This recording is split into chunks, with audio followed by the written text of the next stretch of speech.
Hey guys, welcome back to Sports with Mono and Mono. It's October 15th, 2022. And as you can see, that is not the other Mono. That is producer Rob. Rob, welcome. Good morning. How are you? We're doing good. It's a beautiful fall day in New Jersey. Perfect day for a football game, which we'll touch on later on in the show. But it's beautiful. The leaves are changing, and it's fall. So Steve had some other obligations today, so we'll jump right into it. And I'm going to make our monologue this week, which of course is sponsored by Coriano Trucking of Summerhill, New York. Hopefully, I'll see him today at the St. Joe's game. As you can see, I have my garb on for the game. Well, I'll tell you what, since they no longer hire me to DJ their tailgate parties, go St. Joe's. Hey, it should be go St. Joe's anyway, buddy. I know. Hey, you gotta follow the the paper trail, the money trail. I got you. So anyway, Rob, so I'm going to just touch on a monologue real quick. It's more of an observation, which it's almost a head scratcher. So I think we're going to start with Major League Baseball anyway. So the monologue is here. Yesterday, the Yankees played an afternoon matinee game against the Cleveland Guardians. And Aaron Judge went 0 for 5, struck out 4 times, and the fans booed him. Coming off this kind of season this guy had, I mean, I'm almost appalled by it that they would actually boo this guy who literally carried the team on his back to the playoffs. And he had, just had a bad day. He faced some good pitching. Guardians have good pitching. But Yankee fans, be a little bit more supportive of the guy that carried you to the playoffs. That's my point. Because, Yanks are down. No, what's the series now, Rob? 1-1, right? 1-1. Yeah. So I just couldn't believe when I heard this that they were actually booing Aaron Judge at Yankee Stadium. Shame on you, Yankee fans. Well, I'll tell you though,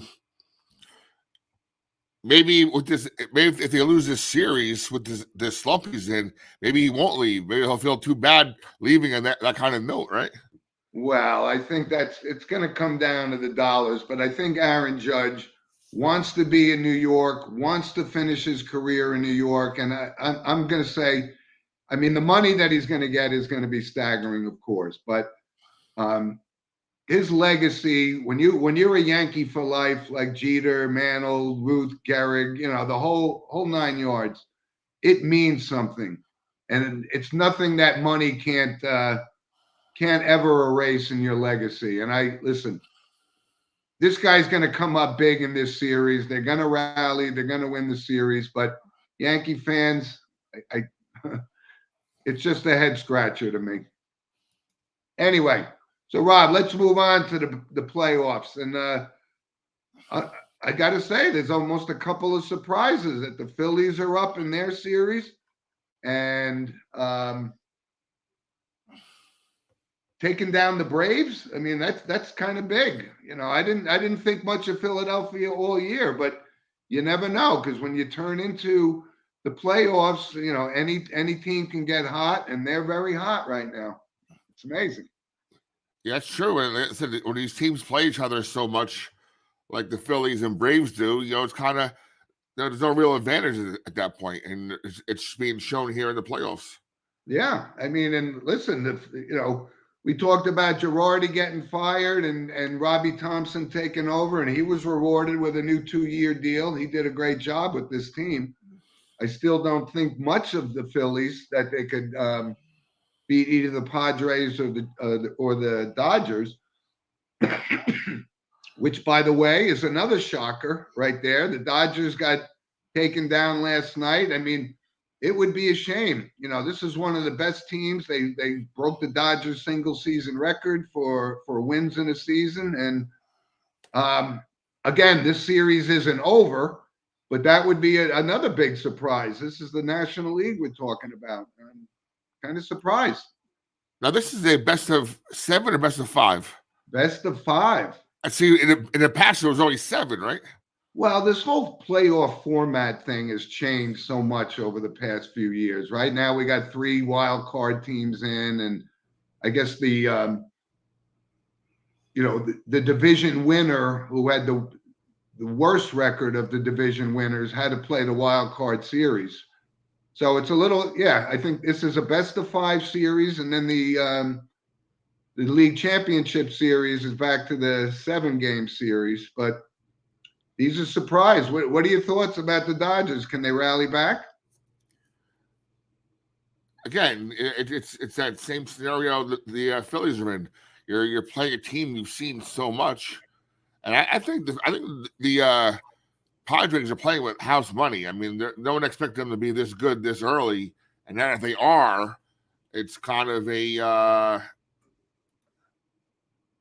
thank you. It's kind of I don't think it's the biggest. I don't think it's a big surprise at all. I think they're an upstart team that they're young. They're like I said, house money. They're just playing loose. Well, listen. I mean, Soto hasn't done much since he's gotten to the Padres, but he's starting to heat up, and they do got a good lineup. They do got excellent pitching. But the Dodgers do. They had Gosselin pitching last night, who's had an unbelievable season. They didn't get blown out, but I look for Freddie Freeman to step up and rally these Dodgers back. He's had an unbelievable season himself, first year out of Atlanta. But it should be interesting. But yeah, when you're down 2-1, you're facing elimination for the next 3 games or next 2 games, and this is big. This is big. Absolutely. And when we look at the American League, right? Seattle was kind of a surprise, but I was watching Game 1. The Astros were down 7-3 in the 8th inning, and then they started to chip away and they rallied. And this guy Alvarez, huge. I mean, they brought Robbie Ray in just to pitch to this guy. First pitch, he hits a walk-off 3-run home run. That's what baseball is all about. That's the unknown, and that's what's so exciting about it. And I thought it was awesome. This guy is very, very hot. I can't see Houston losing this series, but the Yankees better start turning things around. These guys better start hitting and stop making these almost minor league type plays. Throwing the ball around. I'm not ruling the Yankees out, but they got to rally back because they got a big match against the Houston Astros, and there's no more garbage cans. Excuse me, folks. Battling a little fall cold change of weather. So it happens. But anyway, so baseball's underway. We got 4 games today. And this is one of them's going to get eliminated. We don't know who, but it's pretty exciting to see. But Houston really looks good. But again, a week ago the Dodgers looked good, so you never know in Major League Baseball. Exactly, and it's funny. The Yankees all of a sudden found pitching, which is always a Achilles heel for them. Achilles heel, but still the elephant in the room is they can't hit, and it's. We talked about it all year, Rob. These guys are hitting 220, 230, and that's why I was so upset when I find out that they're booing Aaron Judge, who's had an MVP season, obviously. But they can turn this around. This isn't a done deal, but Major League Baseball is well underway. Well underway. All right, Rob. So let's move on to the National Football League. And from a New York perspective, right, both the Giants and the Jets have winning records, which I don't think anybody saw coming. But the Giants are 4-1. They got a tough test tomorrow against Baltimore. Sorry about this cold, folks. Anyway. I mentioned yesterday, and I did 2 shows yesterday, and this is a big weekend for New York football, because you want to see where you're kind of at if you're the Giants and Jets. Both teams, like you said, are off to a tremendous, unexpected start. Yep. Yet tomorrow, in roughly 15 hours, both teams have almost a litmus test, because you have the Giants playing home against the Ravens. Right? Ravens aren't spectacular, but they're a team that, all right, are we there or not? That is going to prove if they're there or not. The Jets go to Green Bay to play an angry Packers team, and there's lost to the Giants in London last week. And again, 3-2 versus 3-2. Again, it's a good barometer type game for both teams to see where they are this, early in the season. Yeah, it is. But I just want to touch on the Giants real quick. I mean, it really is amazing. And you hear all of these pundits talking about, who's the coach of the year after 5 games. How silly is that, right? We know the NFL. We know the NFL is 17 weeks long, but the Giants being 4-1 is a direct reflection on Brian Daboll. And I'll tell you something. What really stood out to me was like in the game 1 when Jones made a really terrible decision, right? Throw that pick in the end zone, and Brian Daboll ripped him up and down on the sideline. Something nobody's ever done. Nope. And that was a big move on his part. And I think he really likes Daniel Jones. I really do. And I know everybody's been, giving me grief about this guy, but I really like him. I think he's starting to develop into a thinking quarterback. He's not making the mistakes. He's holding on to the ball. And again, just another guy who's really turned things around, which I always expected he would, is Saquon Barkley. He's really turning things into giving the Giants a legitimate running game. And, they could swing pass out to him. And, once he gets that ball, all bets are off. He's fast. He's fully recovered from that. And I'm just excited for Giant fans. And it really is. And as far as the Jets go, I don't think they're getting out of Green Bay alive tomorrow. But, I started to wonder about whether Zach Wilson was going to be, this second pick in the draft. Is he going to be your franchise quarterback? He's been hurt a couple of times. But he's worth giving a shot to, right? The Jets aren't going to the playoffs one way or the other, but the development of this kid is big. I started to question whether Robert Saleh had what it takes to be an NFL head coach, right? We've seen many assistants take the helm and just doesn't work out, but it's an exciting time for New York football. Play a little devil's advocate for the Giants. Here are 2 main issues with them going forward. Are they going to get too good record-wise to get out of the quarterback pool for next year if they want to move on from Daniel Jones? And 2, what the hell you do with Saquon Barkley? I mean, yeah, he's part of what you are now, but he's going to want the kind of money that look at what's happening to the Cowboys now with Elliott. Right. His contract's too big now, and the writing's on the wall. He's gone next year. Well, they got a fallback here. They got this guy Tony Pollard, who's more than capable, right? Yeah. So the difference between the Cowboys and the Giants, you're right. I mean, Barkley is going to have to get paid. I'm just not sure that he's going to command that top Derrick Henry type money. But he may get offered, and if he does, I'm sure he's going to take it. But as far as Jones goes, and you're right, Rob. I mean, that's the challenge here with the Giants. And I think, if they win too many games, you're right. They miss out on a Bryce Young, or they miss out on some of the other top quarterbacks. But you know what? If Brian Daboll thinks he can turn this kid around, I don't think he's not gonna command the top 5 money, because he hasn't actually earned that yet. but I really feel comfortable with him as a quarterback. And you know what? I'm all in on winning, no tanking, none of that kind of crap for a draft pick. I just like I said, my reputation is staked on Daniel Jones, but you know they're going to have to pay both him and Barkley. That's a good point. You know? And one last thing about Barkley also is since we're still in quote unquote rebuilding mode, right? You get a good offer for him, from the Buffalo Bills, right? A really high draft pick. I might be hard to turn away too. Well, you know what though, you know with Buffalo, I think they're pretty set at running back. I think Devin Singletary is one of the most underrated running backs in the league. I think he could be a foundation piece. And they got this kid James Cook, right, from Georgia. Who I wanted, by the way. Huh?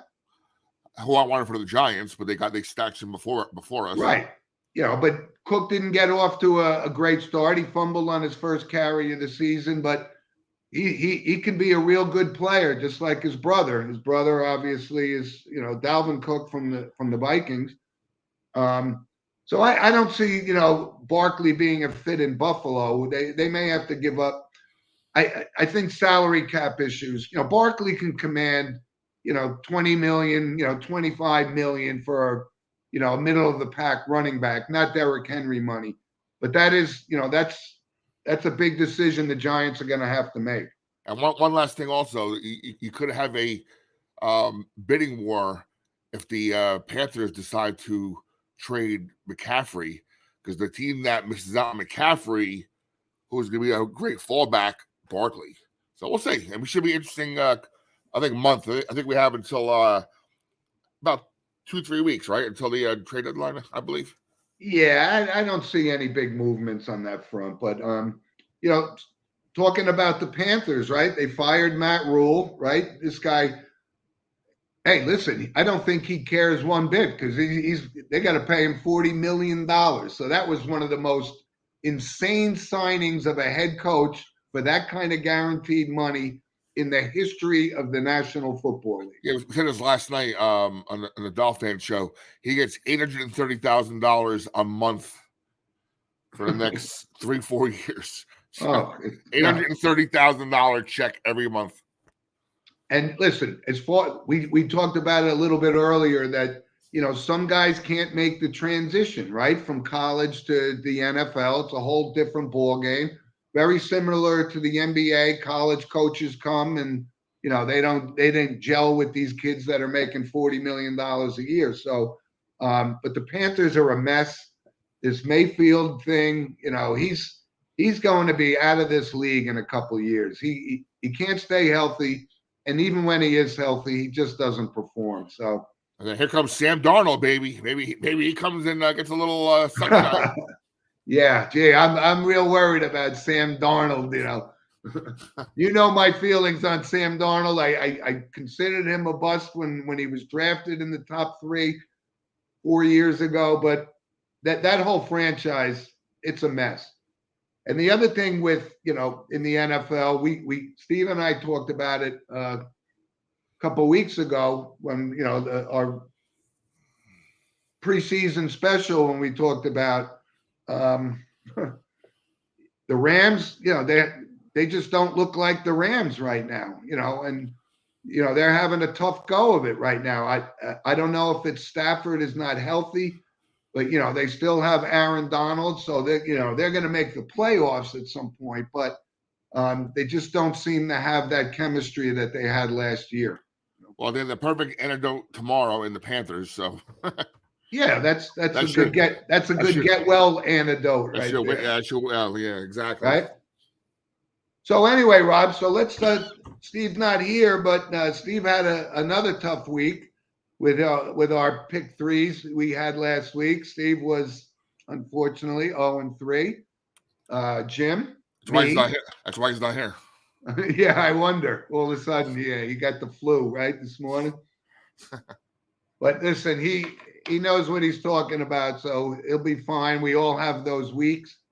I was 2-1 last week, and you know, Rob, if you could give your 3 picks after mine, that'll cover Steve. And I don't know if you two are aligned, but so I got 3 games this week that I love. Right, Minnesota's at Miami, and Minnesota, they're a hard team to figure out, to be honest with you. You know, Kirk Cousins can look great, and then he could look awful, kind of like an Eli Manning, right? When he's bad, he's horrible.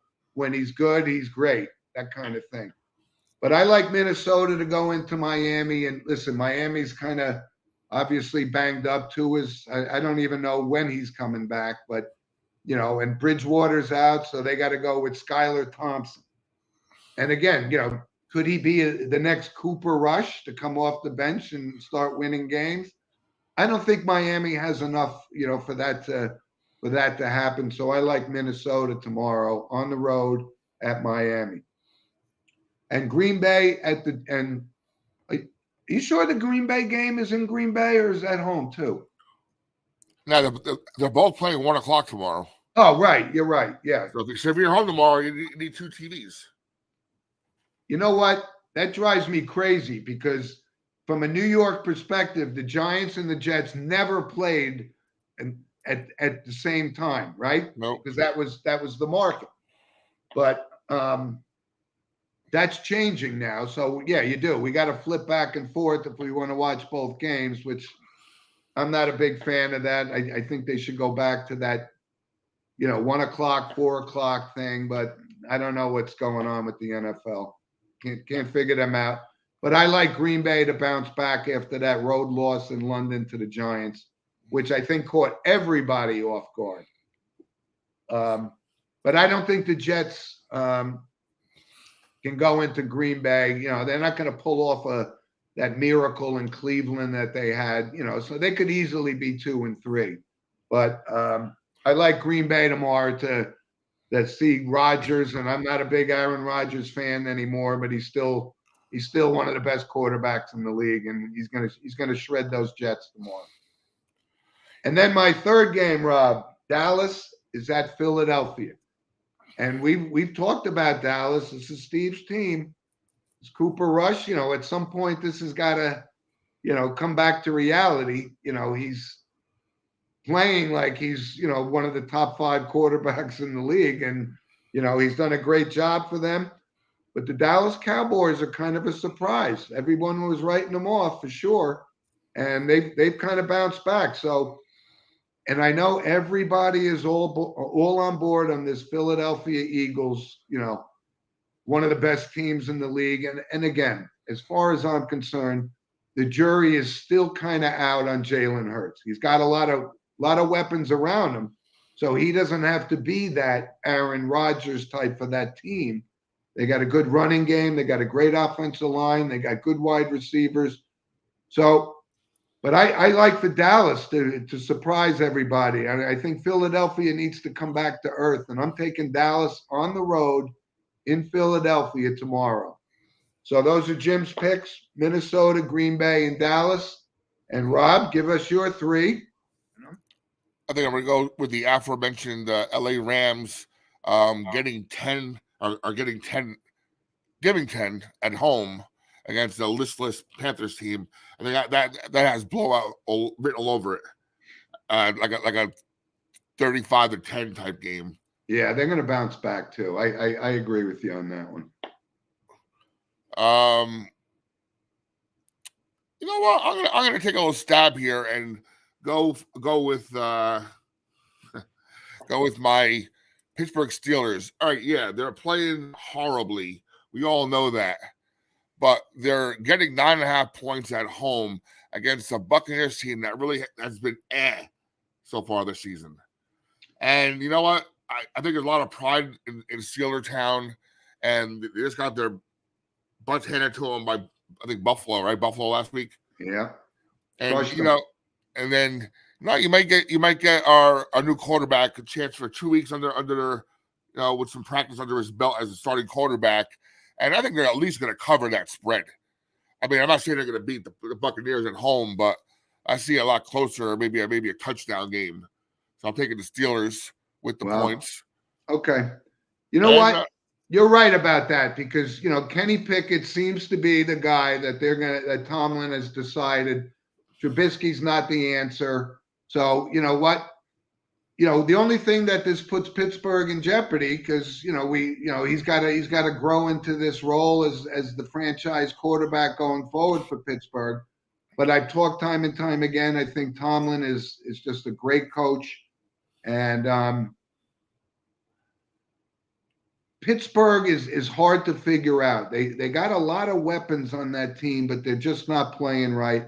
And Tampa Bay, to me, I don't want to say we're starting to see a 45-year-old quarterback play like he's 45, but they still got Fournette, who's really turned it around and is really a dominant running back in this league. But I would probably tend to think Tampa Bay can go into Pittsburgh and win. So one more thing about Brady, everybody wants to, again, he's the GOAT, right?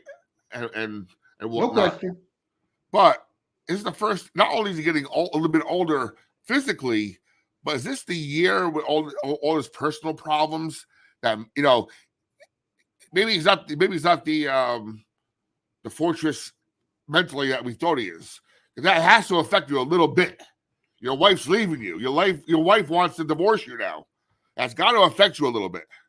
But I think Rob, he had to have known this. They had to have had this conversation. And by the way, if you come back, and play another season in this league, this is going to put your marriage in jeopardy. So he was all in. By the way, greatest reality show ever. Tom Brady, A-Rod, single guys out there on the market, hanging out and meeting and dating. That'd be the greatest reality show, sports-wise, I think, in the history of TV. One more game for you. I tell you, let's go with the. I'm not sure if you're a big fantasy football guy or not, Nope. but everybody is jumping on this Geno Smith bandwagon, right? He came out of nowhere and has led the Seahawks to 2-3. Now they are getting 2.5 points at home with the 12th man against a Cardinals team that is just garbage to me. I agree with you 100% on that. And Seahawks win this game, right? And they are 3-3 at the almost the third pole, right, in horse racing. And there were a lot of prop bets in the preseason that had the Seahawks not even winning, like barely winning 4 or 5 games. Yeah, that'll give me 3-3. But here's the thing: they just lost their running back too, which yeah, but that's big, Especially I had the guy on fantasy. That's why I'm a little pissed. Who was that? Carson or something? I think they lost Penny, and they got the guy Kenny Walker from Michigan State. Oh, yeah. Well, he was their number 1 pick, I think. Yeah, who happened to cut last week, and then all of a sudden now he's starting quarterback. Well, listen, I mean, let's not get ahead of ourselves. 2-3 it's okay, but Geno Smith, I've seen enough of Geno Smith to know that this isn't going to last the whole season. And I agree with you on Arizona. I am the least fan of Kyler Murray, and it just appalls me that he's making that kind of money. But you know what? He is dynamic. He is elusive, and he does come up big every now and then. So I'm going to say Arizona goes into Seattle. If you got to take Murray versus Geno Smith, I think it's pretty easy for me. Exactly. All right, there we go. All right, so there's our NFL. Listen, let's stick with football for another couple minutes here because the NCAA, right? Big games today. And again, when doesn't Alabama play a big game, right? This is the SEC week after week after week. And they came in and, they barely got away from Texas A&M last week, but nonetheless, they did win that game. And that was the big Saban versus Jumbo Fisher kind of thing, right? And Saban just keeps winning those games. But today against Tennessee, which is a very tough team, Josh Heupel has done a great job with Tennessee, and they're back in the fold. They're back in the mix. But however, Alabama's given 9 to them, and again, you know my feelings on point spreads and stuff like that. This is going to be a great game, and I think they're in Tennessee, so I like Alabama to. Again, I'm not sure if Bryce Young is playing or not. But listen, what he did last week against A&M, he put this kid Milroe in, who I mean, Nick Saban knows what he's doing. He knows Bryce Young could go down any day, and he brought this other kid in who played admirably and held on for Alabama. It just goes to show you that Nick Saban is the preeminent college football coach of all time. Ugh. But that's a good game. That's the marquee game. But there's another big matchup today: Penn State, Michigan, and I think they're in the big house today. Penn State. You know what? I'm not a big Jim Harbaugh fan, obviously, as you know, but I think they got a pretty good thing going, and I can't see Penn State going into the big house and pulling off this upset, but. That's another marquee game today. There's 2 real big games in college football today. And then we have our usual annual Notre Dame at Stanford, or I don't know where they're playing, but Notre Dame Stanford today. Yeah, I'd like Notre Dame to bounce back. I mean, I tell you, they're 1 win away from maybe re-entering the top 25 again. Okay. Yep. So big games in college football today. However, there's also a game, which is why we're doing our show a little early today. Big high school football game in northern New Jersey today, St. Joe's versus Bergen Catholic. And we've talked time and time again about the quality of the football, in northern New Jersey now. And, there's going to be 4 or 5 D1 players on both sides of the ball. But I really love this kid for St. Joe's. He was actually the New Jersey Athlete of the Year for wrestling. But this kid, Jimmy Mullen, I went to see St. Joe's play Donovan Catholic in Giant Stadium a couple of weeks ago, and boy, this kid was all over the field. He was like Lawrence Taylor, which is high praise. But he is one heck of a football player. But Bergen Catholic is.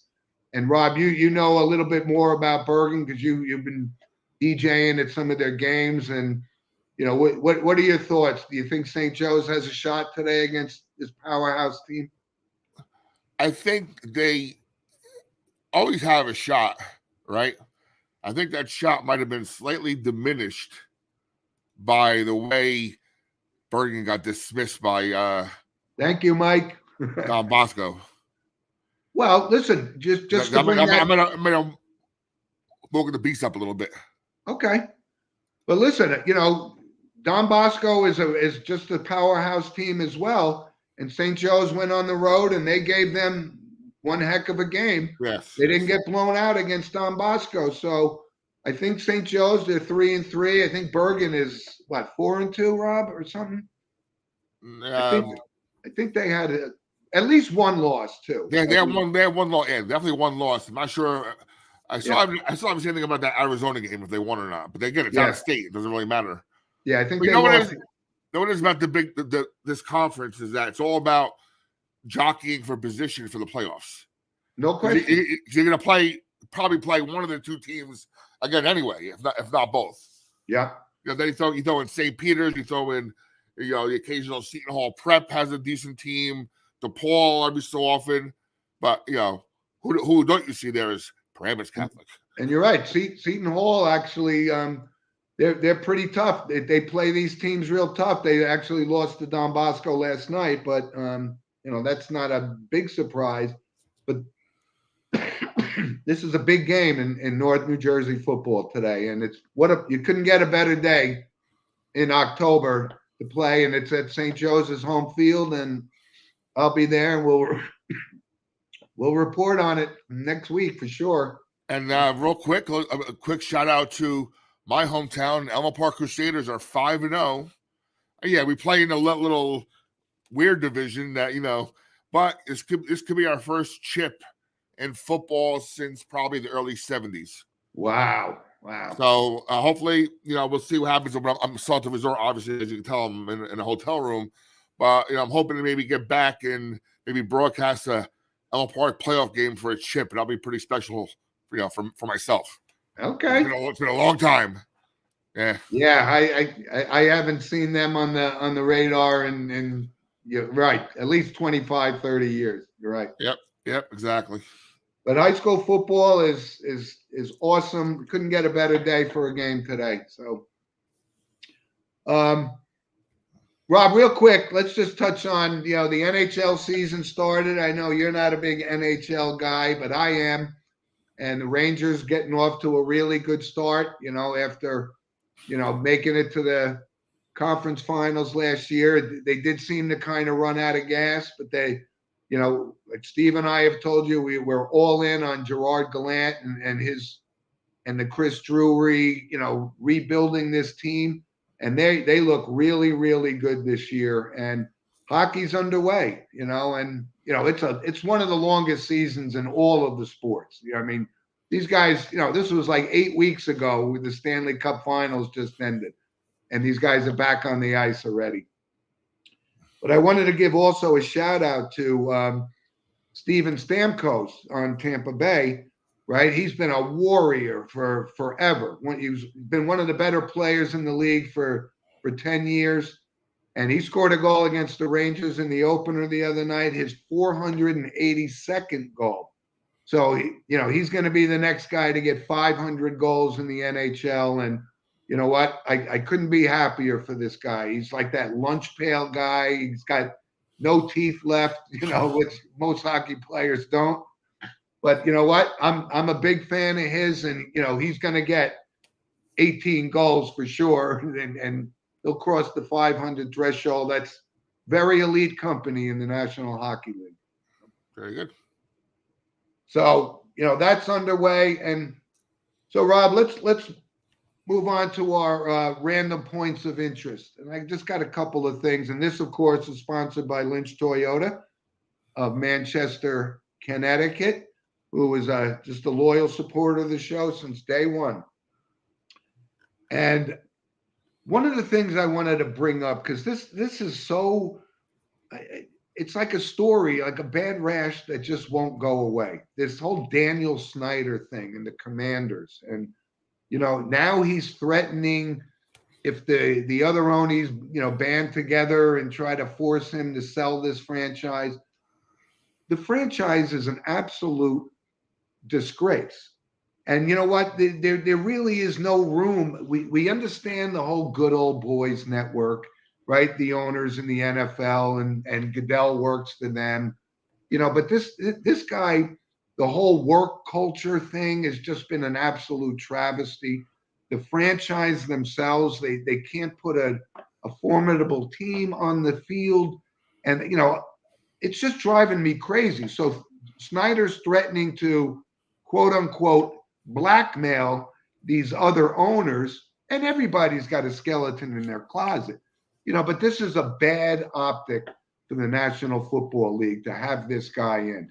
And when you can force guys, like Sarver to sell the Suns and who was the guy with the Clippers, a couple of years ago, right? When you're running this franchise or a professional sports franchise, it's supposed to be a privilege. And this guy is just an absolute bonehead. I can't understand. And you know what? I hope the NFL says this is so bad and they get the owners in and they vote this guy out. They got to get 24 other owners to sign off on this. But I think, I think it's coming. And I don't know what kind of quote unquote dirt he has on these other owners. Well, I'll tell you, at my show yesterday morning, my guy Jim Haig, who former AP sports writer, well known in the area for his writing, he has a source that says he has some pretty significant dirt on Jerry Jones. Yeah, that came out yesterday that there seems to be a Jones is denying that there's a fallout with Snyder or whatever. But you know what, Jerry, you don't become a billionaire without having dirt in the it's just plain and simple. But from a league perspective, and if you're a Washington Redskins fan, you got to be hoping that they pull the plug on this guy and start from scratch. The days of Jack Kent Cook owning the team or so far in the past now, it's just a bad look for the National Football League. And I hope they do something with this guy Snyder, because it's not working out. Not working out. There was another thing, Rob, that I wanted to bring up, because again, with this whole, the black coaches in the NFL, and they asked Todd Bowles during a press conference, right? Because he's going up against Mike Tomlin. And these stupid reporters asked this question about, what are your feelings about playing against another black coach like Mike Tomlin? And Todd Bowles says, what are you talking about? We're just coaches in the National Football League. And again, we're all for diversity and expanding and giving qualified people the opportunity to coach in this league. But Todd Bowles handled himself so well. He goes, I don't know what you people keep talking about. You are the ones that keep bringing this up. And one of the reporters made a statement about, the fact that you guys look the same. I mean, this is a reporter asking these questions, Unbelievable, completely dismissing the fact that Todd Bowles has been in this league for 20 years. Mike Tomlin's been in this league for 20 years, and both have had success in this league. It really has to stop with this. It just drives me crazy. And it's unfair to guys like Todd Bowles and Mike Tomlin that it keeps coming up. Yeah, the team's got to pull the credentials of guys like that. It's just ridiculous. I mean, you just to even hear the undertones of the question, and Todd Bowles almost threw up on himself, going, I can't believe this continues. It's really something that needs to be addressed, from these stupid reporters, right? Sports with Mono and Mono, we talk about the quality of the team and the quality of the coach, regardless of race, color, or creed. It doesn't matter to us. It's just unbelievable. And that's funny, Mike. We got a comment from Mike Garvey, bowls of soup, right? That's a funny line. But 2 thumbs up to Todd Bowles for handling that the way he did. It was really good to see. And, here's one other point that I wanted to bring up, because, they came down on Troy Aikman, for making the comment about taking the dresses off and let these guys play. I don't think there was any ill intent there, but, they do scrutinize every single thing that people say. And I don't think it was meant out of, listen, Troy Aikman knows the game of football. He's a Super Bowl champion 3 times over. I mean, it is crazy with this, the roughing the passer. This thing comes into play time and time again. And yes, you go near Tom Brady, you're getting a penalty called on you. That's respect for the GOAT, I guess. But the parity has to be across the board. The rule has to be defined for the play itself, not the player.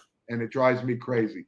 And the one last week, down on Troy Aikman. I sometimes think he could be a little pompous, but I think he got I don't think there was any ill intention to women or anything like that. It was just a statement that you got to make, and it'll pass, right? Because didn't Tony Romo make some silly statement last year or the year before, and nobody remembers that, right?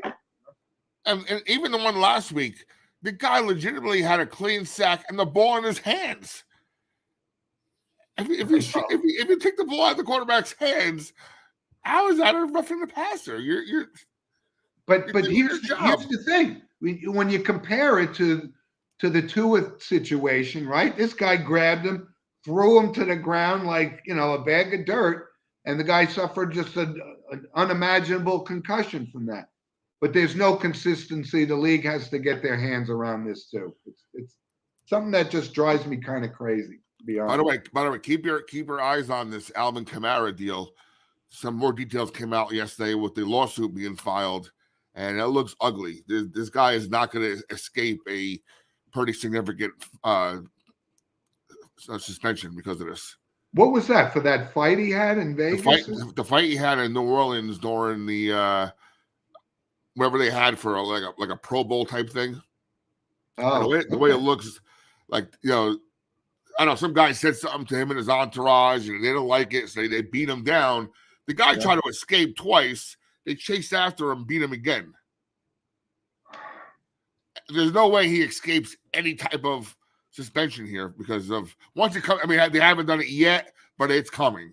Right, but Rob, we both know that one of the privileges of being a football player in the National Football League is there's a lot of wiggle room there. I mean, God, Ray Lewis beat a murder charge, for crying out loud.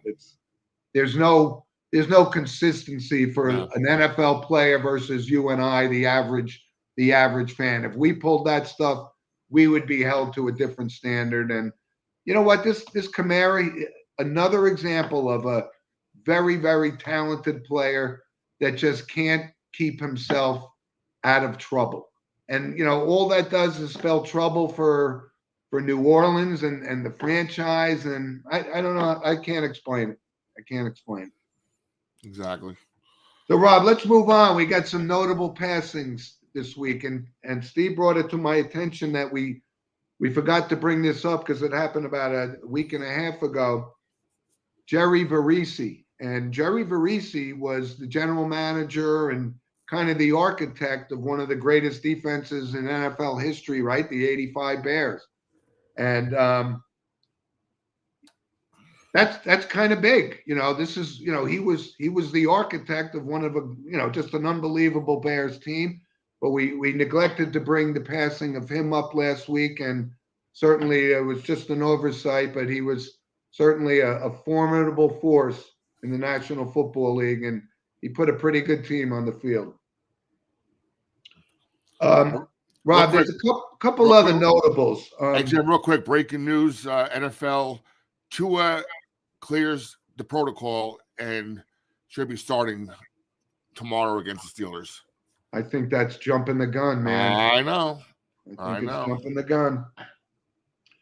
Listen, a couple other ones real quick.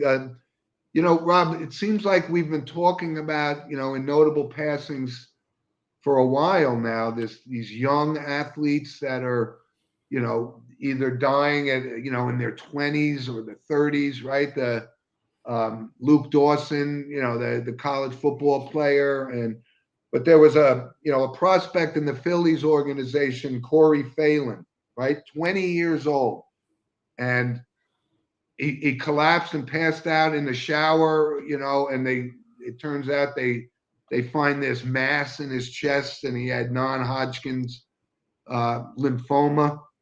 And 20 years old, you know, he passes away. It's so sad that we got to keep bringing these little things up, and we know that it happens, you know, to everybody in life. But you know, that's 20 years old is just wow, you know. Yes. Professional athlete or not, I mean, it's tragic. Robert, one other big passing yesterday was Bruce Sutter, former Cy Young winner, Hall of Famer, right? I guess you could say father of the split-fingered fastball. You know, when you look at his one-loss record wasn't great, but he had like a 2.2 career ERA. Wow. He was virtually unhittable, and he led not only did he win the Cy Young with the Cubs, he gets traded, right, for Leon Durham or whatever, goes to the Cardinals, pitches unbelievably, and the Cardinals win the World Series because of him. He was 69 years old, which, you know, relatively speaking, is kind of young, but, you know, he was definitely a Hall of Famer, great pitcher, and that's 69 years old. That's certainly noteworthy for sports with mono and mono. Yep. But there's also one other one, which, sometimes we dabble in the world of entertainment. But Angela Lansbury passes away. And everybody kept saying, oh my God, I thought Angela Lansbury passed 10 years ago. No, 96 years old. And just what a storied career she had in the world of entertainment. And that's a big loss. I mean, so big, in fact, they're dimming the lights on Broadway, I think tonight, or at least they did one day during the week, which is the highest honor you could ever get on Broadway, but she was great actress. I must say I've never watched Murder, She Wrote. I do have a friend of mine, the wife of a friend of mine, who says Murder, She Wrote was one of the best shows ever, but what was she was in, she played the teapot in that Lion King, I think it was, or something like that, right? Did she? Yeah, I forget. She did a lot of voiceovers, but she had a very esteemed career on Broadway and so forth, and that's big from the world of entertainment. So anyway, listen, thanks for joining us, folks, and we would love to hear from you. So continue to send us, emails at sportswithmano@gmail.com. Steve will be back here next week. Rob, we appreciate you pinch hitting today. And I'm going to head to the football game today. So go get them. Go get that W. Yep. But thanks for jumping in, Rob. And thanks to our loyal listeners. And Tony sent us the link. Maybe next week we could post it. She's got a little show going on. Big fan of Sports with Mano and Mano. We'll give her a plug next week on the show. Sure. So listen, enjoy the beautiful weather in the Northeast, folks. And thanks for joining us. And we'll catch up to you next week. Take care. Okay, bye.